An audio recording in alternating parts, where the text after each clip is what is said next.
திராவிட உத்கல வங்கா என்றார் ரவீந்திரன் தாக்கூர்.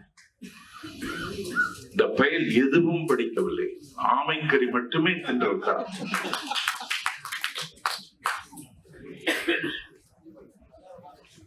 நீ bishop Caldwell எழுதிய கம்பேரிட்டிவ் கிராமர் படித்தாயா? இல்லை.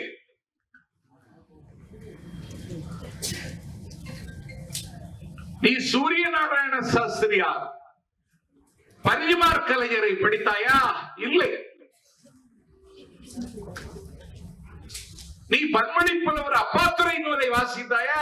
இல்லை. நீ எதையும் படிக்காமல் திராவிடம் பொய் என்று தமிழ் தேசியம் என்கிற பெயரால் நீ ஏய்க்கிறாய். தமிழ் தேசியமும் திராவிட தேசியமும் ஒன்றுதான், வேற இல்லை. இதை நீங்க சொல்ற தமிழ் தேசியமும் திராவிட தேசியமும் ஒண்ணுதான். திராவிட தேசியம் இல்லை என்று சொல்லுகிறவன் ஆணாக இருந்தால், ஆண்மகனாக இருந்தால், ஒரு அப்பனுக்கு பிறந்தவனாக இருந்தால், நாங்கள் சம்பர்க்க ஒரே மேடையில் வா, விவாதிப்போமா?